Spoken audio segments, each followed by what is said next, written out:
the royal We do nothing public. wrong. I mean, we're just perfectly reacting to it. Everyone else is wrong. Obviously. That's the point of this podcast, is that we are right and people should listen to us. There's your clip, business boys. There's your show promo clip. Hello and welcome to HR Confessions. I'm Rebecca Taylor. And I'm Kim Rohrer. We're bringing you unfiltered perspectives from the world of HR with wild stories, tales of triumph, and hopefully some good advice. Hopefully. And I feel like today there's going to be, and I know, today there's going to be definitely a tale. It's one of my favorite kinds of stories. It's drama that goes beyond the bubble of the office. Like, it's a truly unhinged situation. Yes, I love it. I'm so excited. I love an unhinged story. I'm not going to lie. Oh, me too. Are you ready for it? I'm so ready. Bring it on, baby. Okay, so we're just going to get right into it. Today's story is about Ellen. She's an HR manager for a medical practice located in a big city. So I've never worked for a medical practice, but I have been a patient. So you can envision the vibes. Like, I know what this place probably looks like. I imagine you have too, as can anybody who's listening to this podcast. Odds are you've been a patient somewhere. Yes. So this isn't like the workplaces we've featured on this show before. There's no ping pong tables, no crazy funding, no fun, cool office. It's pretty traditional, and it's like a few suites in an office building. I will tell you, Rebecca, the wildest HR stories I've ever heard have come from people working in the medical sector. Yeah, well, I'm just going to put that out there. So my bar's pretty high right now.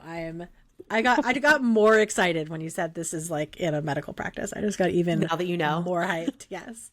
Now that I know our situation, I'm like, oh, this is going to be very good. Yeah, because like they're all so tight knit, right? So like we're talking maybe office. 30 employees. Yep, Yeah. 30 employees between front desk people, like admin staff, nurses, and doctors, plus Ellen, our sole HR person, or one person. And this is a staff that has access to a lot of confidential patient information, medical files, identifying info, insurance claims. So much access, in fact, that there's a whole law that has specific rules for the way medical information is handled. That's right. So, Kim, for our listeners who may not know, what do you know about HIPAA? Can you give listeners our TLDR in case they've never heard of it before? Yeah, I know that it has 2 A's and not 2 P's, which is It always screws me up when I do that. I know. Always confuses me. It's HIPAA. HIPAA protects your private medical information.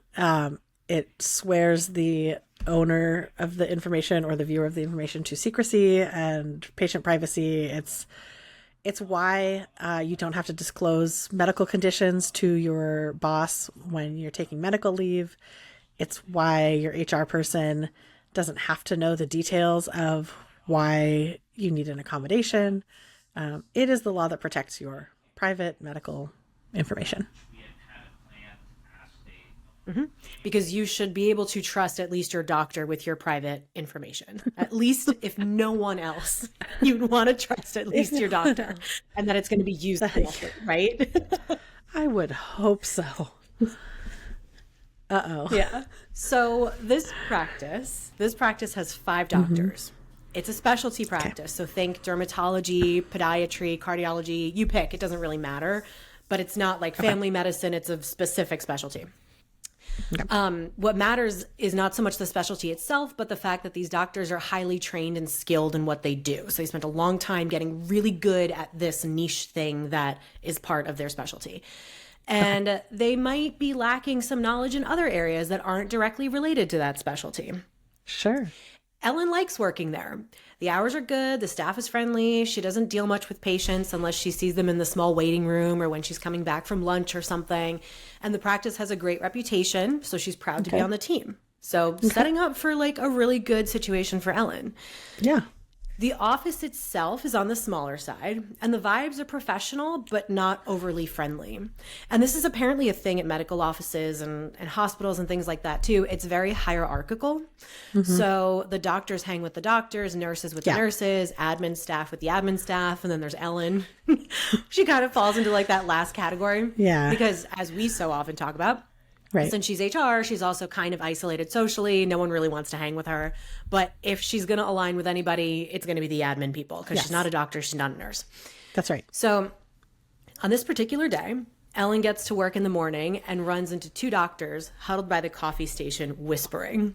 Uh-oh. We're calling them Dr. Green and Dr. Ross for the ER fans. Maybe I'm the only ER fan, but this is who I picture. I love this for you. Yeah.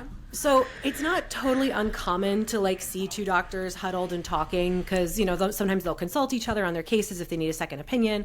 Dr. Green's the more senior doctor in the practice, so he gets consulted a lot. But as soon as they hear Ellen approach, they suddenly stop speaking and jump away from each other. Uh-oh. So have you ever experienced anything like this? Like you feel like you're walking in on a conversation and, you know, yes. What do you think when you see this? Do you assume it's work related? Do you assume it's personal? Do you have any assumptions? Like, what is this trigger for you? My assumption is that the people are ashamed of what they're talking about, or they know they shouldn't be talking about it and they don't want me to know. Usually it's because I'm HR and they don't want to get in trouble. I personally don't usually assume they're talking about me, but I know a lot of people for whom that is the case, where they see people whispering, they stop when they walk in the room, they assume it's because they're talking about her. My assumption is I just don't assume people are talking about me. I don't think people care that much. But I generally assume that people don't want to get in trouble and they think they're going to get in trouble if I know what they were talking about. The reason I think this is because it happened a lot in my first startup. Literally one time I left the office and came back because I had forgotten something. And when I walked in the door, someone said out loud, "Oh shit, Kim's here. Stop what you're doing." It's like, oh god, what were you guys doing? They were not talking about me. They were just doing things on their laptops that they should not have been doing, like reading/watching inappropriate things that they were like, the girl's back. Stop looking at sexy pictures.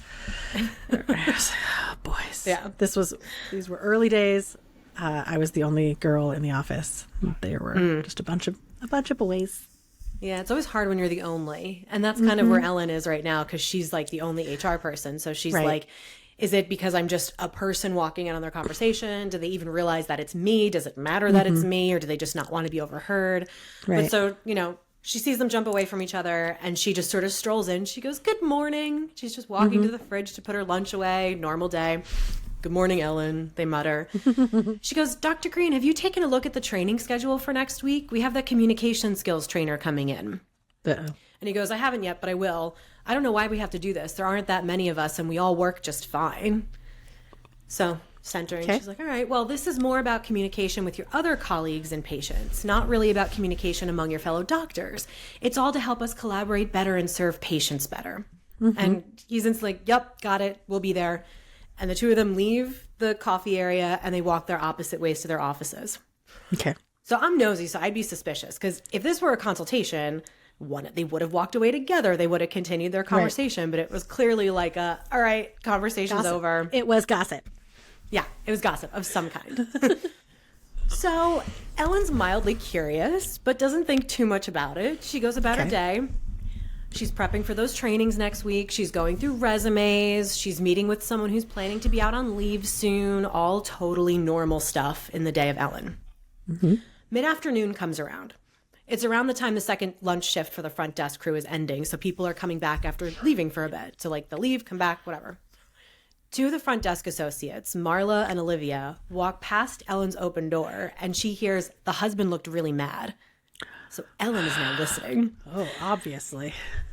So she just hears them like these disembodied voices, and, you know, she hears, "Yeah, but who knows what actually happened? He could just be overreacting." The other one goes, "I don't know. He said he wanted Dr. Ross fired." And now, a quick word from our sponsor, SkillCycle. SkillCycle is a talent development system that connects performance management to one-to-one coaching and development. The SkillCycle platform aligns individual growth with business objectives through continuous feedback, AI-powered development paths, and leadership training. As a SkillCycle co-founder, I'd love to talk to you out there in our audience, progressive people leaders who really get it. Let's chat over coffee on us to give us some feedback on the episode and about the challenges you're facing today. You might just contribute to a topic on our next episode. Email us today at hrconfessions@skillcycle.com. That's hrconfessions@skillcycle.com. At this, Ellen stands up and walks to her door. I have so many ideas. Goes, "Hey, Just like leaning on the door. Hey, can I grab you two for a sec? Hello, fellow students. Hello, fellow admin staff. We are not doctors and nurses. We're friends, right? So Marla and Olivia stop and they turn. They go, oh, hey, Ellen, we're just getting back from lunch, so we have to get back to the desk. And Ellen's like, it's okay. I'll let them know you're with me and you'll be out soon. So Marla and Olivia look at each other and they start walking back towards Ellen's office. And when the door closes, Ellen says, I couldn't help but overhear you say that someone wanted Dr. Ross fired. Did I hear you correctly? Olivia goes, yeah, we just heard someone say something about it outside. And Ellen goes, who was it? Olivia goes, I'm not sure. I didn't recognize them.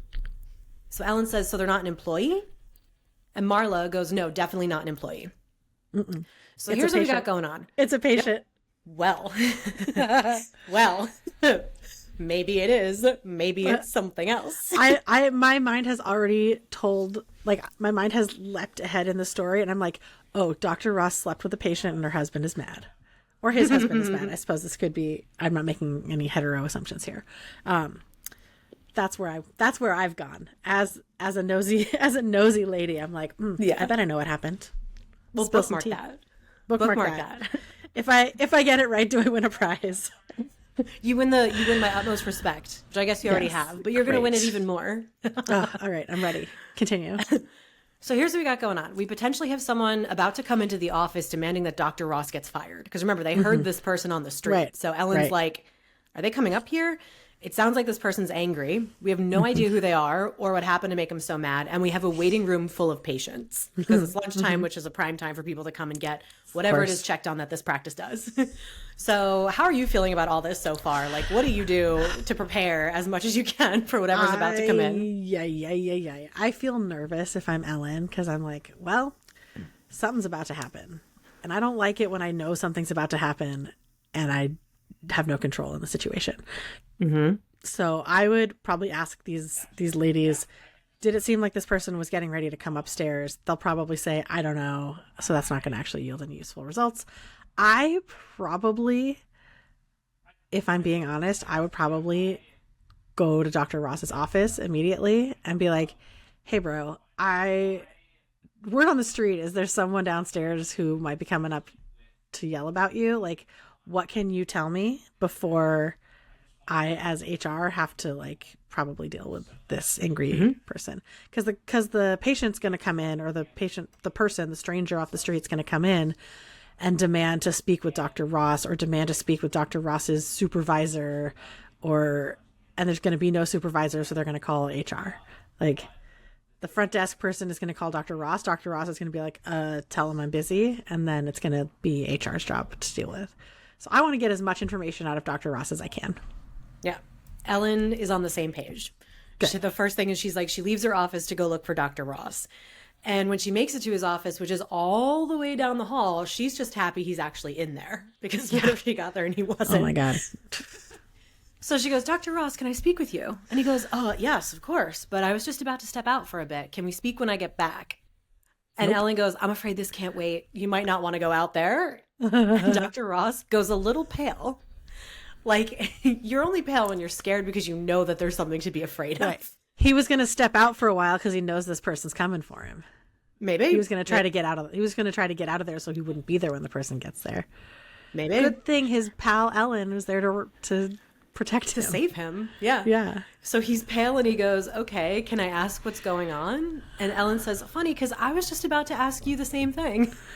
So she closes the door. She goes, Dr. Ross, I just spoke with Marla and Olivia while they were on their way in from lunch, and they heard someone outside saying they wanted you fired. Apparently he was pretty angry. And he goes, oh, well, did they talk to him at all? And she goes, not that I'm aware. Do you know who this person is? He responds, maybe. She goes, maybe? What does that mean? All of a sudden, a disembodied voice, I need to speak with Dr. Ross now, from the front desk. Yep. We knew it was coming. Like, looks over, she looks at the door, she looks back at Dr. Ross, she goes, okay, I need you to tell me what's going on. No one sends messages like that to my wife. Dr. Ross, get out here. So Dr. Ross is now looking past Ellen at his office door, deer in headlights, totally frozen. Ellen realizes that she has to be the one to sort of stay calm and just handle this situation right now, because he's clearly just not Panicked. great in any kind of confrontation crisis. Yep. He's lacking those communication trainings, which is too bad. Too bad they're next week. Yeah. So she goes to the phone on Dr. Ross's desk to contact the front desk. Olivia answers. And she goes, Olivia, is that the man you saw outside? Yes, Olivia says, her voice straining. Like, you could tell that she's obviously, like, scared, nervous, unsettled. She goes, does he have any weapons on him that you can tell? And she goes, I don't think so. He's really upset and yelling, though. And she goes, okay, just take deep breaths. I'm on my way. So I asked Ellen, I was like, why didn't, what made you ask if he had weapons? And she was like, well, I figured, obviously, I would want to know. She's like, but if he did, he doesn't know that I'm there, so I could call for help if we needed to. But this way, since I knew that there was no at least immediate weapon, I was like, okay, I'll go out with the staff instead of leaving them on their own to do this. I was like, good call. So Ellen turns to Dr. Ross. She goes, please wait here. I'll deal with this, and then we can talk. But, like, do not leave the room. No. We're going to pretend you're not here. Yeah, just pretend you're not here. You're off today as far as this person's concerned. Yeah. So fight or flight is kicking in. Adrenaline is high. Palms are sweaty. The works. Yes. What would you do? You're walking to this front desk. What would you do? I would make sure that first I tell Dr. Ross, like, you're not here. And then I would, as I'm going up to the front, anyone I can see, I'm going to say, I'm going to deal with this situation. Dr. Ross is not here, as far as you know. Yeah. So I then go out to the waiting room and I see this guy and I try to de-escalate. And I say, like, hi, I'm the head of HR here. How can I help you? And he's like, oh, I want to see Dr. Ross. And so I'm sorry, Dr. Ross is not here right now. Or Dr. Ross, I might say Dr. Ross is not available right now because I don't want to totally lie. But I'm going to say, Dr. Ross is not available. Can I take a message for you? Or is there something you want to share with me that I can get back to him? How can I help you? So, how can I help you? I'm going to be a customer service rep of your dreams. Because that's also my job. Service. I was going to say, that's also my job in HR is to help the customer calm the fuck down. Yep. And to make sure that, you don't have your front desk team stuck dealing with this by themselves. Right. Yeah. Exactly. So Ellen's got a similar plan. Her plan's to basically just diffuse the situation as much as possible and call for backup if she needs it. That's as much as she's thinking, as she's like, just diffuse. And we've had other stories before where our HR person had to call the police, and it's not the ideal course of action. But when you have no other protection or security, sometimes it has to happen. So in the back of her mind, she's like, I have to figure out how I'm going to do that if it comes to it. Hopefully it won't. Hopefully I can de-escalate. So she takes a deep breath as she approaches the front desk. Can I help you, sir? I need to speak with Dr. Ross now. This guy's just still yelling. It's also a small office filled with patients in the waiting room, and this guy's just yelling. So it's like super chill in there. So she goes, he's not available at the moment. I understand that you're upset. Can you please lower your voice? We're trying to help. So again, diffuse, de-escalate. And she's trying to get him to get to a rational state. Then ask him what he needs, but like never tell them to calm down. Like never be like, just calm down. It's fine. Just like, no, you don't want to tell him to calm down. So, she's trying to kind of de-escalate, and he just goes, he's stalking my wife. And she's like, what do you mean he's stalking your wife? She came to see him a couple of weeks ago, and now he won't stop messaging her. So she goes, oh, your wife is a patient. And he goes, yes. He's just so mad. He's so frustrated. She goes, okay, we need to move this conversation elsewhere. Can you please follow me? She's like, get him out of the front desk, like get him away from the waiting room with all these other people and patients, like, because it's also his wife's a patient, don't want, got to just keep it all separated. Yep. So Ellen and this guy walk to Ellen's office and close the door. She goes, okay, sir, can we please start at the beginning? What's your name? His name is Blake Hutchinson. Who are you? Yeah. He goes, I am Blake Hutchinson. She's like, okay, Mr. Hutchinson, can you tell me what's going on? So here's the TLDR. My wife, Thea Hutchinson, came in to see Dr. Ross a couple of weeks ago. He uploaded her test results to her patient portal and told her she could reach out if she had questions. She asked him some questions about her test results and what happens next, and then this guy asks her if she wants to meet up outside the office. That made Thea uncomfortable, but she figured maybe that wasn't abnormal. When she said she was fine discussing things at the next appointment, Dr. Ross said it was a shame they had to wait that long, and again offered to meet up with her outside of the office. Dr. Ross. Yep. So then he goes, she showed me his messages, and this guy comes off like a total creep. Is he even allowed to meet with patients outside the office like that? So he's there to his wife's uncomfortable, told him that she was uncomfortable, showed messages to her husband, and her husband's here to deal with him. Sure. So Ellen knows he's not allowed to use the patient portal to even suggest any form of personal communication outside of test results, treatment plans, questions before a visit, stuff like that. But now she's keeping her mouth shut. She's like, okay, I'm not going to answer that question. I'm just going to, this is a tangled web, right? So she had an employee who violated a policy and potentially broke the law, depending on how deep this really goes. And she has an angry spouse of a patient accusing one of her employees of stalking, which is not a small thing. And she knows from Marla and Olivia that Mr. Hutchinson wants Dr. Ross fired. Just to recap where we're at with this whole thing. Yes, thank you. Yep. So as of right now, though, she doesn't have Dr. Ross's side of the story. So Ellen and she needs hasn't to get directly spoken with the patient either. Right. She hasn't directly spoken with the patient, who's not present. So the patient's not there at all. It's just her husband. Just her husband coming to her defense and fighting her battles coming for to her. her aid, or whatever we want to call this. Whatever. So as of right now, she doesn't have Dr. Ross's side of the story, so she needs to get Mr. Hutchinson out of the office so she can follow up with Dr. Ross and understand what actually happened. Does she have access to see these messages in the patient portal? Like, can she check the receipts? Sort of her next step. Yeah. Okay. So her objective right now is to document Mr. Hutchinson's story, tell him she's going to look into it, and get him out of there with a promise to follow up. So that's like her main thing is like, okay, somehow she manages to do this. I don't have a lot of details as to how, but I'm sure she does like the whole, we'll look into this, it's fine, Yeah. Yep. So she walks back down the hall to Dr. Ross's office and knocks on the door. So she walks right in because he's not with the patient. And she goes, that was the husband of one of your patients, Thea Hutchinson. He made some bold accusations. Can you tell me what's going on? So Dr. Ross, sweet maybe Dr. Ross? So, I don't even know if we'll call him sweet Dr. Ross, but just oblivious Dr. Ross.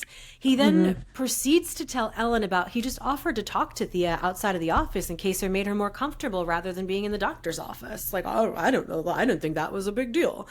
Okay. He didn't realize he was making her uncomfortable until he started getting messages from someone through her portal who was clearly her husband. He then got into a full-on argument with Mr. Hutchinson, ending with, well, fire me then, which is, of course, exactly what he showed up to do. So he's telling her this. Like, he doesn't even lie about it. He's like, this is what happened. Yeah.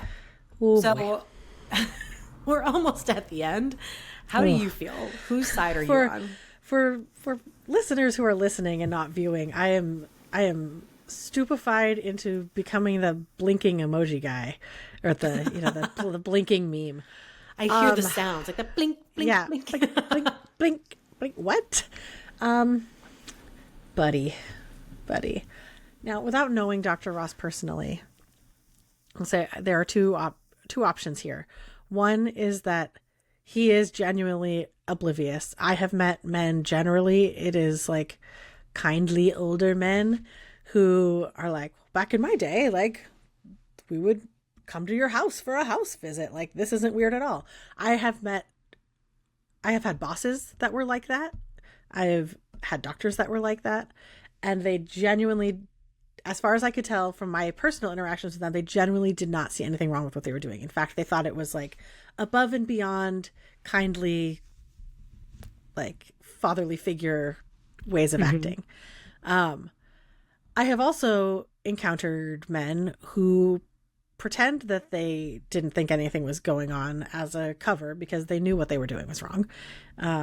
And I don't know which category Dr. Ross fits into. I don't know if he's like, what? I was just like being nice. Or like maybe the last time she was here, she said that she had previous medical trauma and doesn't like being in medical offices. And she said that to me during an appointment. And so now I'm offering to meet her somewhere that is not going to trigger her past traumas. That's being very generous. But very generous.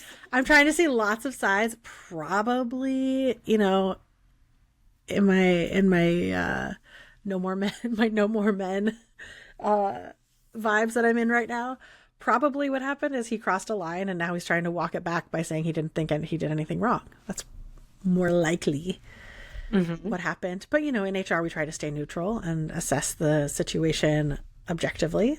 So, yeah, I'm very curious to know what Ellen thinks. Yeah. Of all this. I mean, there is the part where he apparently. There's the part where he got into a full-on argument. Yeah, that's true. That's the other. There was a point where he could turn back and you could say, right, hey, he didn't know he was just being, this right. That's true. Doctor, but for a moment there, I forgot that he got into a fight with the woman's husband over medical chat, which was just inappropriate. Also, why is the patient's husband communicating through the patient portal with the doctor? Like, that shouldn't be happening either. I have questions about their marriage, but regardless, this is not look good for Dr. Ross. Yeah, he needs to attend that communication seminar. Husband communicating. Yeah, the vibes that I got from the husband communicating is basically the wife said that she was uncomfortable and she was like, "Here, you deal with this." Like it was it was kind of one of those she didn't want to deal with this anymore, and so she was like, "Here, just write to him," and they just kind of went into this back and forth. But it was very clear. I mean, I don't know this for sure, but I can imagine it's something like, "This is Thea's husband. What are you doing?" Clearly it wasn't her, and it was known. Right. So the practice has a zero tolerance policy for misusing patient portals and patient information. So using patients' contact info to not discuss medical things, this is a clear abuse of access to that information. So the fact that Dr. Ross knew he was communicating with someone who wasn't his patient through that patient's portal was enough to raise flags. But then he went totally off the deep end, and the only thing Ellen could do was put Dr. Ross on leave until she could confirm that those messages were actually sent, and then inevitably fire him. So she does get access to that to be able to actually view the messages and confirm that what allegedly happened actually happened. Okay. So her plan for this specific day, for the moment of, her plan's to put him on leave and have him go home immediately. But there's one small problem. Blake Hutchinson is waiting for him outside. Of course he is. Which we've had this happen before. It was after a layoff gone wrong where a patient or an employee stayed behind. This time we've got this other guy who wanted Dr. Ross fired waiting outside. So she finds out that he's downstairs and he's, still sort of pacing and he's waiting there. So Ellen has to go downstairs and ask him to leave the premises, which he refuses to do. And this is sort of like an office building with suites. So there is security, but it's front desk pointing to the right elevator security. We're not talking they're not much help. So she ends up having to call the police. So Dr. Ross, this is where this man just sounds completely unhinged.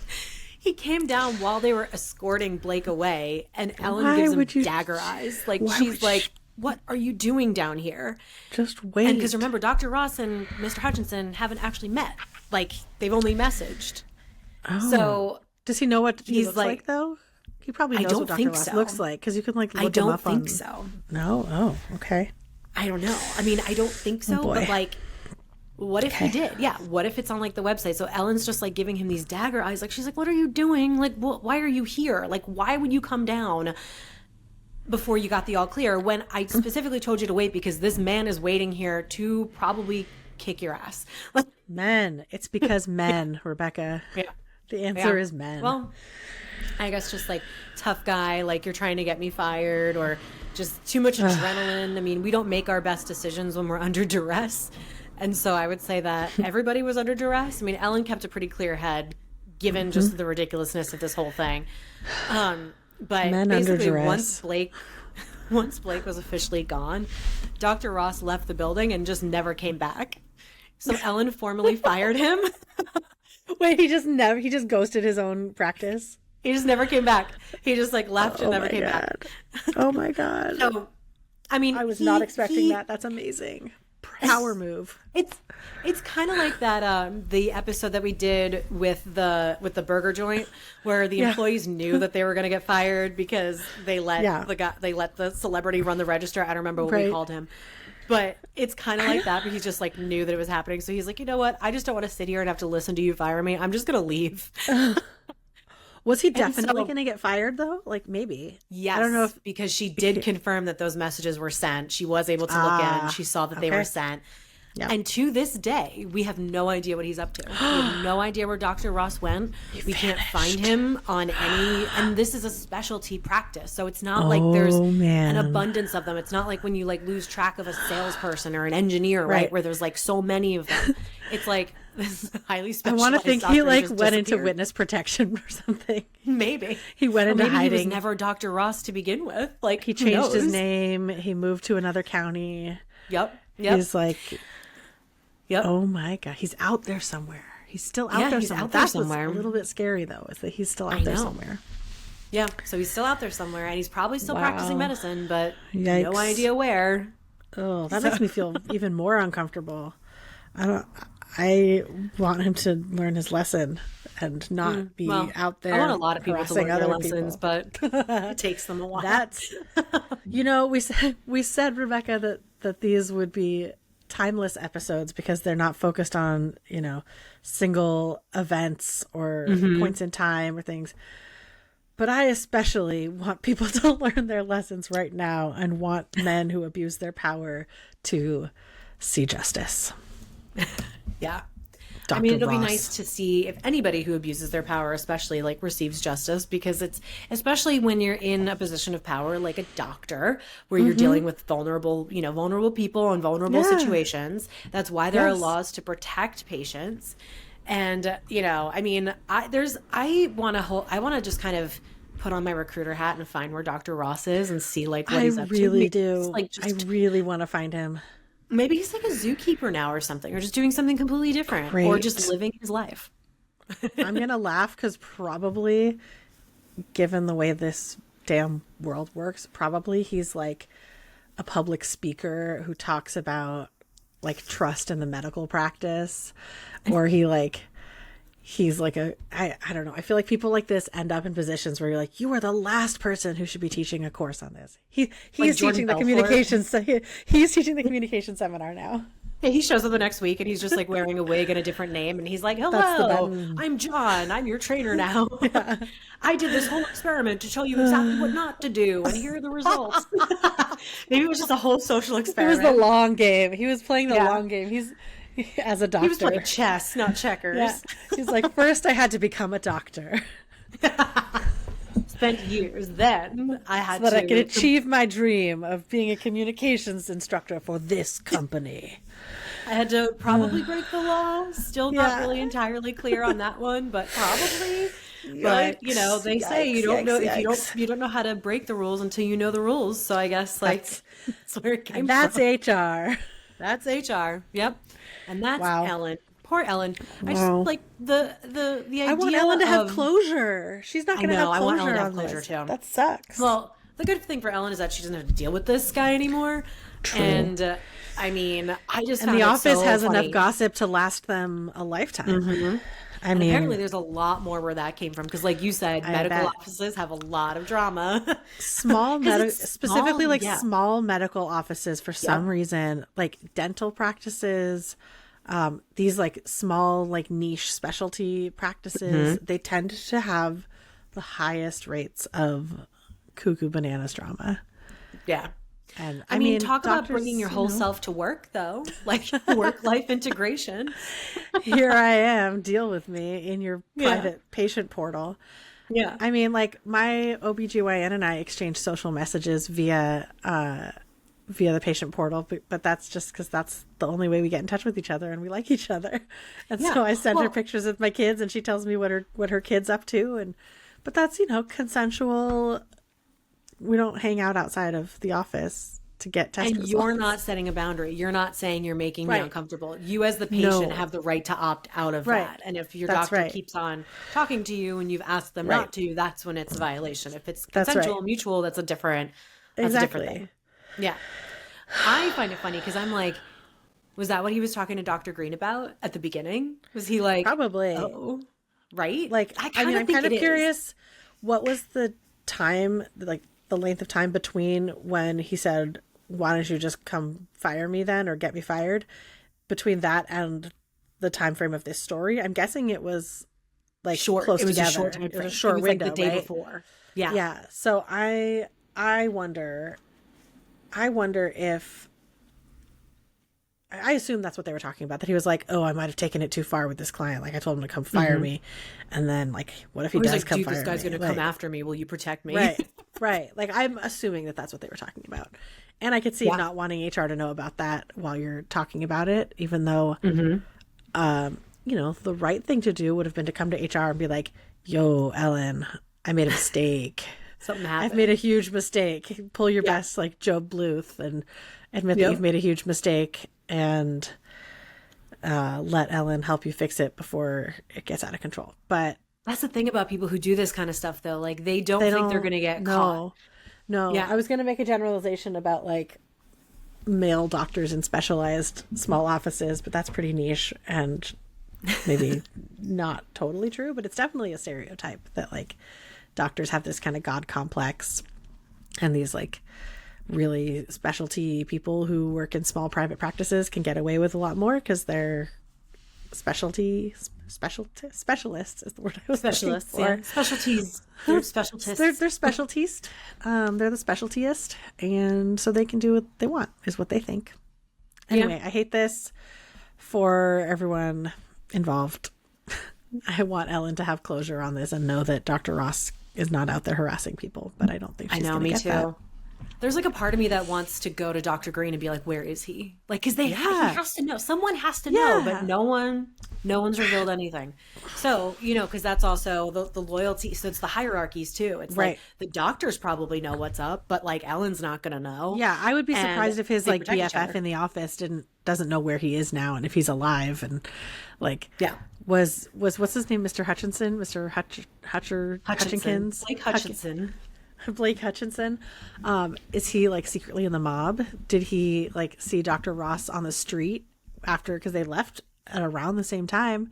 Like maybe he found him on the street and he's wearing concrete shoes in the bottom of the Hudson. I don't know. Like I've watched too much Law and Order.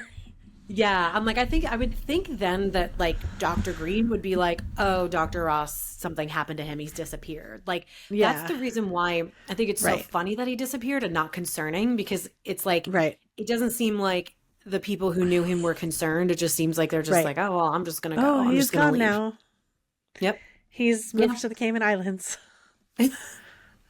He's off doing something else. Maybe he's just doing like teledoctors. Like, what is it? Telehealth? Maybe that's just he's his doing thing telehealth. Now.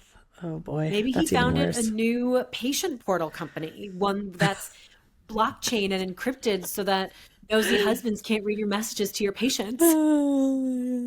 It's like, I could see it. I could see like the VC pitch. It's going to be like, do you ever want to just annoy your patients and possibly harass them without their husbands finding out? Have I got a technology solution for you? I could just see it. It's probably like at TechCrunch or something. It's called Portal, but there's no vowels in it.